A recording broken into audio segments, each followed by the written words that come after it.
سلامونه وخت مو په خیر زموږ ورزشي خبرونو ته ښه راغلاست له افغان ټي وي چینل څخه نبي ویلي که کریم کیچ نیولی وای حالت به په بشپړه توګه بل ډول وای. نور جزئیات په همدې ویډیو کې وګورئ. یوټیوب چینل لایک او سبسکرایب کړئ.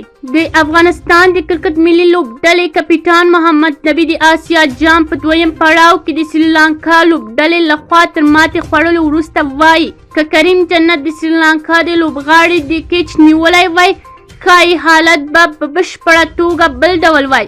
ښاغلی نبي د لوبې 12 اور وروسته توپ ته اشاره کول چې توپ د کریم جنت د لاسونو څخه ولوېده. د سریلانکا د لوبغاړي چې کریم جنت یې کیچ وغورځوه په هغه وخت کې په 10 توپونو یوازې 18 منډې کړې وای، خو وروسته یې په 20 توپونو 33 منډې وکړې او په پای کې راشد خان وسوځوه. محمد نبي د لوبې څخه وروسته په خبري کنفرانس کې ومنل چې افغان لوبغاړي ونه شو کړی چې د توپ وهنې په وروستیو 15 اورونو کې ډېرې منډې وکړي او زیاته یې کړه موږ ښه پایل درلوده خو پای مو سم نه و. که 20 یا 25 نورې منډې مو کړې وای هر څه به بل ډول وای. د افغان لوبډلې کپټان د لوبې د بایللو حالتونه همدا د 20 یا 25 منډو کمای د کریم جنت او سمیع الله شینوال د راسونو څخه د توپونو غورځېدل او د توپ اچونکو لخوا په مناسب ځایونو کې د توپ نه اچول وبلل. خو محمد نبي وایي چې لوبډله یې د غلطیو څخه زده کړي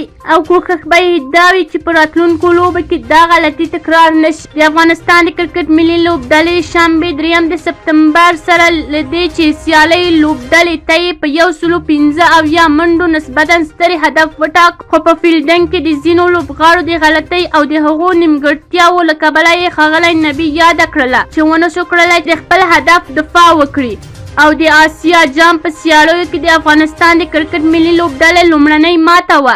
افغانستان د لوبو په لومړي پړاو کې سریلانکا او بنګلادیش لوبډلې ته ماته ورکړه او په دویم پړاو ته یې لاره پیدا کړه. دویم پړاو کې د افغانستان دویمه لوبه د چهارشنبې په 1 سپتمبر د پاکستان او پنجشنبې سپتمبر د 8 دهن سره ده.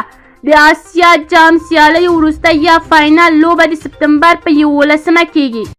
که چیرې زموږ یوټیوب چینل مو نوي لایک او سبسکرایب کړئ نو حتما یې لایک او سبسکرایب کړئ.